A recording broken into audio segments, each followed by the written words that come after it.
বাচ্চা কাচ্চাও আসে। এখন ওরা যদি আসে তার কাটায় নাড়ে, ওরা হয়তো ওখান থেকে ফায়ারও করতে দিতে পারে। এই বোতল দেওয়ার কারণ নিশ্চয় একটা ওদের উদ্দেশ্য আছে। ভারত আর বাংলাদেশের সীমান্তে কাঁটাতারের বেড়ার বেশ কয়েকটি জায়গায় দেখা যাচ্ছে কাচের বোতল ঝুলিয়ে রাখা হয়েছে। বাংলাদেশের দিকে স্থানীয় গ্রামবাসী এবং বর্ডার গার্ডস বাংলাদেশ বলেছে, বিএসএফ সদস্যরাই ওই কাচের বোতল ঝুলিয়ে দিয়ে গেছেন।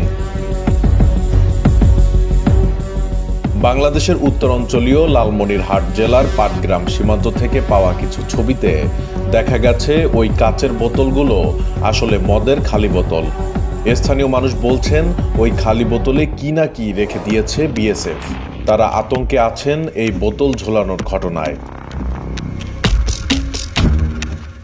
স্থানীয় সূত্রগুলি থেকে জানা যাচ্ছে যে গত বুধবার দুপুর নাগাদ ভারতের কোচবিহার জেলার বিএসএফ শিবির থেকে কয়েকজন সীমান্তরক্ষী কাঁটাতারের বেড়ায় ওই খালি কাচের বোতলগুলি ঝুলিয়ে দিয়ে যায়।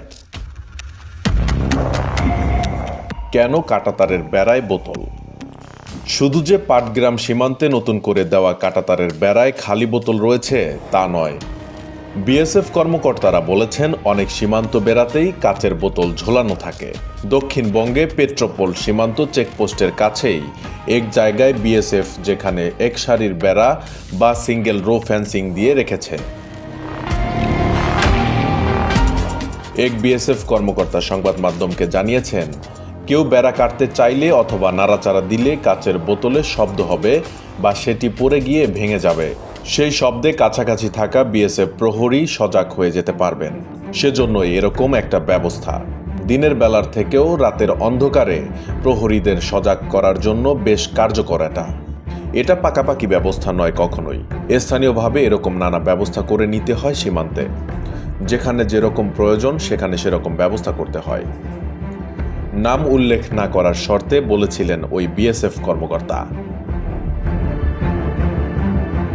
৫১ বিজিবি অধিনায়ক লেফটেন্যান্ট কর্নেল সেলিম আলাদিনকে উদ্ধৃত করে বাংলাদেশের কয়েকটি সংবাদ মাধ্যমে লেখা হয়েছে যে এটি নতুন কোনো স্থাপনা নয়।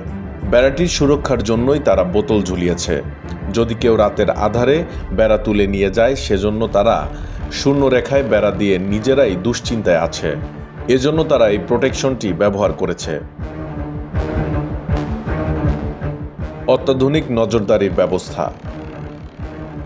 লালমনিরহাটের সীমান্তে কাচের বোতল ঝুলিয়ে সতর্ক করার ব্যবস্থা করেছে বিএসএফ ঠিকই, তবে একই সঙ্গে তারা নানা সীমান্তে ব্যবহার করেছে অত্যাধুনিক বৈদ্যুতিক নজরদারি ব্যবস্থা। ভারত বাংলাদেশ সীমান্তে অরক্ষিত বা ভালনারেবল জায়গা চিহ্নিত করেছে বিএসএফ, যেখান দিয়ে সীমান্ত অপরাধ হচ্ছে। চিহ্নিত জায়গাগুলোতে প্রহরীরা তো থাকবেনই আগের মতো, কিন্তু তার সঙ্গে সমন্বিত একগুচ্ছ অন্য ব্যবস্থাও নেওয়া হচ্ছে। নতুন সীমান্ত ব্যবস্থাপনায় এক সারি কাঁটাতারের বেড়া লাগানো হবে এবং একই সঙ্গে নজরদারির জন্য একাধিক বৈদ্যুতিক যন্ত্র এবং অত্যাধুনিক ক্যামেরা লাগানো হয়েছে। সঙ্গে প্রহরীদের সতর্ক করার জন্য কিছু যন্ত্র লাগানো হয়েছে।